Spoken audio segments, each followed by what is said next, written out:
किस प्रकार से हेमंत सोरेन की सरकार सीआईडी को और एसीबी को उपयोग करते हैं या कह सकते हैं दुरुपयोग करते हैं अपने हित में। तो ये सरकार किस प्रकार से काम कर रही है उसके लिए एक उदाहरण है। जो मुख्यमंत्री के सबसे करीबी हुआ करते थे किसी समय विनय चौबे, हुँ। जो आईएएस ऑफिसर थे, उनके प्रिंसिपल सेक्रेटरी भी थे मुख्यमंत्री के, एक्साइज विभाग में भी सेक्रेटरी थे। 2022 में शराब की घोटाला होता है। उस समय भी हमने मुख्यमंत्री को पत्र लिखा था ये घोटाला हो रहा है, लेकिन उस समय कोई कार्रवाई नहीं किया। पिछले 1 साल पहले अचानक एसीबी वालों ने, एंटी करप्शन ब्यूरो ने अपने दफ्तर में बुलाता है और फिर गिरफ्तार करके अंदर कर देता है। हुँ। हमें लगता है आप लोगों को भी पता होगा, हम सब लोगों को लगा यार अचानक कैसे हो गया। फिर भी लगा था कि चलो अच्छा है, कम से कम आप सरकार कार्रवाई कर रहे हैं। उनके साथ कई एक अफसरों की भी गिरफ्तारी हुई। यहाँ तक कि 1.5 दर्जन करीब लोगों को शराब घोटाला में गिरफ्तारी हुई। हुँ। लेकिन क्या हुआ? 90 दिनों तक कोई चार्जशीट नहीं सबमिट किया, बाय डिफ़ॉल्ट सबको बेल मिल गई। अभी तक चार्जशीट सबमिट नहीं हुआ है, हम तो हाई कोर्ट में पीआईएल भी किए हुए हैं कि भाई सीबीआई जाँच के लिए। तो यानी मैं कह रहा एसीबी ने हूँ गिरफ्तार किया, लेकिन उसके बाद चार्जशीट दायर ही नहीं किया और अभी, आदमी छूट गए। हाँ, अभी तक नहीं दायर किया। 1.5 दर्जन करीब लोग बाय डिफ़ॉल्ट कोर्ट हुँ। से बेल मिल गया। उसको देख कर के मैं कह रहा हूँ सीआईडी भी वही काम कर रही है, ख्यानते को गिरफ्तार करके रखेंगे और कुछ नहीं करेंगे और फिर 90 दिनों के बाद इनका भी बेल हो जाएगा, आराम से निकल जाएँगे। हुँ। और फिर चार्जशीट भी इनको दाखिल करना होगा तो कुछ ना आए-बाएँ कुछ लिख देंगे। हुँ, हुँ। तब तक आदमी भूल भी जाएगा 3 महीना के बाद और भी बेल निकल कर के फिर आराम से जा कर के मस्ती काटेंगे। जी। जी में प्रिया दुबे के ऊपर क्या गड़बड़ी है सबको पता है। क्या मामला है सर? नहीं, मामला उनके तो ईडी ने छापा-वापा मारा था पति-पत्नी दोनों और उनके पति तो रेलवे में शायद थे, वो रिज़ाइन भी किया और फिर ईडी ने उनके घर वगैरह सबको अटैच किया था। बाद में कोर्ट के आदेश से उस सब अटैचमेंट को समाप्त हुआ माने खोला गया, लेकिन कुल मिलाकर के आज भी वो सारे मामला चल रहा है। तो सर करप्शन का ही मामला है। ईडी की इसी जो रेड है, इसी के दौरान विनोद सिंह के घर भी रेड पड़ी थी, जिनको नहीं, वो मुख्यमंत्री का खास अलग-अलग है, बताया वो जा रहा अलग-अलग मामला है। विनोद सिन्हा के बारे में वो जो विनोद सिंह के घर है। में जो रेड पड़ा था, वो हमें लगता है कि 2 साल पहले की मामला है, जब हेमंत सोरेन के यहाँ या बाकी के यहाँ जो ईडी रेड कर रहे थे बाद में, तो उस समय विनोद सिंह के यहाँ रेड हुआ था और उस समय उनके यहाँ बच्चों का एडमिट कार्ड मिला था। जेएसएससी के बच्चे। जेसीसी के जी। बच्चों का एडमिट कार्ड हुँ, मिला था। अब भई उनका घर तो कोई दफ़्तर था नहीं। हुँ। जेसीसी का ना जेपीएससी का उनके घर कोई दफ़्तर तो था नहीं। तो जब दफ़्तर था ही नहीं तो फिर एडमिट कार्ड कैसे वहाँ पहुँच गया? इसका मतलब है कि वो भी इस डील में कहीं न कहीं शामिल है। एक चीज़ लगातार जब हम छात्रों से बात करते हैं, तो उनमें एक आवाज़ उठती है इस चीज़ को लेकर कि जेपीएससी, जेएसएससी, ज़्यादातर जेपीएससी में नेताओं के बच्चे, रिश्तेदार, बहुत सारे लोग हैं जो नौकरियां पाए हैं। अगर मैं इसमें लिस्ट गिनाऊँ तो सुखदेव भगत की पत्नी रही हैं, कांग्रेस के वरिष्ठ नेता हैं। राधा कृष्ण किशोर के बेटे रहे हैं, पूर्व मंत्री व वरिष्ठ नेता हैं। योगेंद्र साहब की बेटी पूर्व मंत्री कांग्रेस के रहे हैं, योगेंद्र साहब, वो भी जेपीएससी क्लियर किया।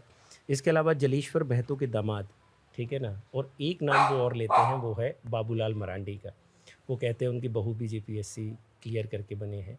आप इन लोगों को क्या जवाब देना नहीं, चाहते हैं? पहली क्या बात आपको तो लगता है कि नेताओं को ऐसे मतलब टेस्ट जो होते हैं छात्रों के लिए, उससे दूर रहना चाहिए परिवार को? नहीं, नहीं, मैं ऐसा नहीं कहता हूँ। जी। मैं कहता हूँ कि क्यों नहीं बैठेगा बच्चे, बैठना चाहिए। हुँ, लेकिन एग्ज़ाम अच्छे से कंडक्ट होना चाहिए। अगर कहीं गड़बड़ी हो तो उसकी जाँच होनी चाहिए। हुँ, ऐसा तो नहीं है ना कि भई कोई नेता के बच्चे नहीं बैठेंगे, ये भी ठीक नहीं है। हुँ, और जहाँ तक बहू की बात बताएँ कि हमारे बहू बनने के पहले वो एग्ज़ाम पास किया, उनके पिताजी भी अफ़सर ही रहे हैं उस जी, समय, अब तो डेथ कर गए।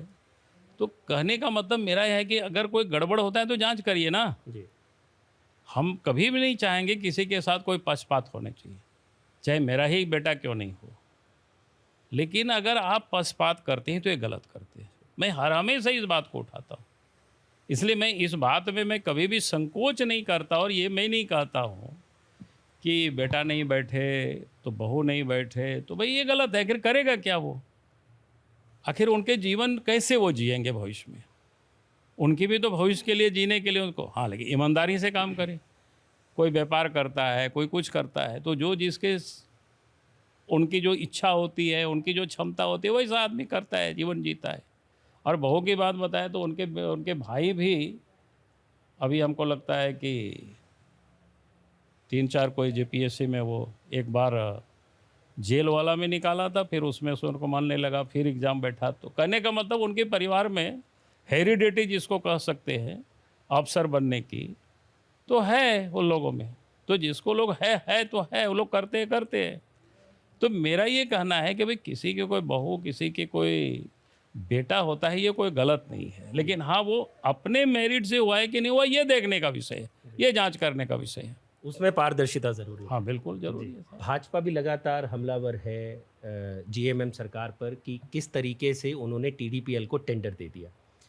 लेकिन सर, बीजेपी इकलौती एक ही स्टेट में नहीं है, बीजेपी पैन इंडिया में पार्टी है। 2020 में रिपोर्ट्स के मुताबिक यही टीडीपीएल ने विधानसभा में यूपी में एग्ज़ाम्स करवाए, उसमें भाई भतीजावाद चला, जिसके बाद एक याचिका लगाई गई इलाहाबाद हाई कोर्ट में। इलाहाबाद हाई कोर्ट ने फिर सीबीआई जांच के आदेश दिए, और सोचिए उसी जांच के खिलाफ वहाँ की प्रदेश सरकार, यानी कि भाजपा की ही योगी सरकार, सुप्रीम कोर्ट गई ताकि सीबीआई जांच को रोका जा सके। तो ये एक ऐसा पैमाना है भाजपा का ही, जब हम लोग यूपी की बात करते हैं तो वो उसी टीडीपीएल को के ऊपर सीबीआई जांच को बचाने की कोशिश कर रहे हैं। यहाँ हम लोग देखते हैं कि भाजपा के सबसे बड़े नेता बाबूलाल मरांडी उसी टीडीपीएल के ऊपर सीबीआई की जांच की मांग कर रहे हैं। ये दोहरा पैमाना पहली क्यों बात है? तो मैं कहूँगा कि यूपी में क्या हुआ, मुझे उसके बारे में बिल्कुल जानकारी नहीं है, इसलिए मैं उसके बारे में नहीं बोल सकता हूँ किस मुद्दे पर है, क्या विषय है, उस तथ्य को। लेकिन यहाँ मैं बार बार कहता हूँ, मैं तो कहता हूँ टीडीपीएल ही क्यों, मैं तो कहता हूँ जीपीएससी, क्योंकि जीपीएससी ही एग्ज़ाम तो कंडक्ट कराती है ना, किसी भी एजेंसी को देते हैं। अगर कोई भी एजेंसी गड़बड़ करता है तो वो समझिए कि उससे जो जीपीएससी में बैठे हुए लोग होते हैं, उसमें सारे लोग इन्वॉल्व होते हैं। इसलिए मैं बार बार इस बात को कहता हूँ, जीपीएससी और जीएसएससी ये दोनों ही एजेंसी जो सरकार की है, सरकार गठित करती है, और फिर ये काम किसी और को देते हैं, चाहे टीडीपीएल को दे या किसी और को दे। अगर गड़बड़ होता है तो उससे सरकार या वो संस्थान बच नहीं सकती है। अब तो उनका चाहे वो देखना है, यूपी की लेकिन सरकार नहीं हो। मैं, हाँ, किसी की भी सरकार हो भाई, कहीं भी गड़बड़ी हुई, कहीं भी बच्चों के साथ अन्याय नहीं होना चाहिए। जी। बच्चों के भविष्य के साथ कोई भी गवर्नमेंट अन्याय नहीं करना चाहिए, जो कि बच्चे पढ़ाई करते हैं भाई, गरीब होते हैं, मेहनत करते हैं, पैसे खर्च होता है, माँ बाप उस आशा में रहते हैं कि हमारे बच्चे इतना मेरिटोरियस है तो उनको नौकरी मिलेगी। अगर उनकी मेधा को आप पैसे के बल पर बर्बाद करेंगे तो किसी के साथ वो अन्याय अन्याय ही होता है। सर, एक सवाल मेरा जेपीएससी 6th को लेकर भी है। छात्र हम जब जाते हैं तो उनका ये हमेशा रहता है कि एक बात आप लोगों से ज़रूर पूछनी चाहिए कि छठी जेपीएससी का क्या हुआ। रघुवर दास मुख्यमंत्री हुआ करते थे, और अगर मैं गलत नहीं हूँ तो 2014 से 2019 तक वो पहले ऐसे मुख्यमंत्री थे झारखंड के जिन्होंने 5 साल का कार्यकाल पूरा किया। लेकिन जो जेपीएससी सालाना होनी चाहिए थी, हर साल में एक बार, उनके कार्यकाल में एक बार हुई, और वो भी विवादों के घेरे में घिर गई। और उसमें अगर मैं आपको बताऊं तो कई सारे ऐसे इल्ज़ाम लगे कि कट ऑफ में बार बार बदलाव किया गया, ये इल्ज़ाम था। क्वालिफाइंग पेपर के जो मार्क्स थे वो चेंज करते कई बार किए गए, उनके नियमों के खिलाफ उसमें काम हुआ। तो इस चीज़ को आप किस तरीके से देखते हैं? क्योंकि 5 साल एक बहुत बड़ा वक्फा होता है। आप जिन छात्रों के लिए आज आंदोलन कर रहे हैं, वही छात्र उस वक्त दर-दर भटक रहे थे, कोर्ट में घूम रहे थे कि किसी तरीके से रिज़ल्ट आए या उनके लिए अगला कोई रास्ता खुले, जीपीएससी, जीएसएससी के एग्ज़ाम आए। उन 5 सालों को आप कैसे देखते हैं? देखिए, मैं ये कह सकता हूँ कि भाई जो भी एग्जामिनेशन में, जी। मैंने अभी कहा ना कि जैसे मैंने कहा कि स्कूली शिक्षा का ही था, एग्जामिनेशन बोर्ड को मैंने सुधारा था। अगर उसी फार्मूला को लोग अपनाते कि भाई समय से एग्ज़ाम, समय से रिज़ल्ट, और रिज़ल्ट कोई पेंडिंग नहीं, तो ये समस्याएं नहीं होती। तो सर लेकिन क्यों नहीं सुधर अरे रहा है ये? वही तो मैं कह रहा हूँ ना, इसलिए मैं कह रहा हूँ कि हम तो वो दिखा नहीं पाए लोगों को। और आज जिस ढंग से, जैसे आपने बताया कि मुझे उस समय कभी याद भी नहीं है, किसी को भी याद नहीं हो सकता है। आप भी शायद अगर कोई बताया होगा उस समय के बच्चे तो आपके ध्यान में आया होगा। आप जैसे हम कह रहे हैं कि इतनी जो एग्जामिनेशन में गड़बड़ी हुई है, हम तो पहले सीजीएल को जान रहे थे, लेकिन सीजीएल को लेकर के जब बच्चे आए, उसको लेकर के बच्चे लोग आगे बढ़े, तो हम देखे कि क्या कहते हैं इसको, आचार्य नियुक्ति का वो लड़के लोग भी आया, उन लोगों ने पूरे तथ्य मेरे सामने रखा, तब मुझे लगा कि यहाँ भी गड़बड़ी हुई है।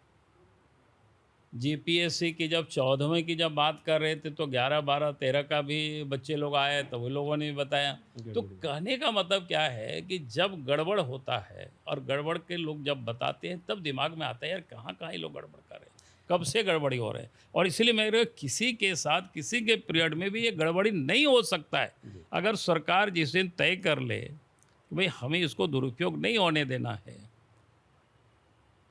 यानी कि आपका ये कहना है कि पूर्व की भाजपा सरकार रही हो, कांग्रेस सरकार रही हो, जीएमएम रही हो, कोई भी रही हो, सब नाकाम रहे एक लेवल पर आकर छात्रों के मुद्दों को लेकर सजग तौर पर काम करने को लेकर। ठीक, मैं तो ये कहा हम क्या कहेंगे, पूरा देश जानता है भाई। जी।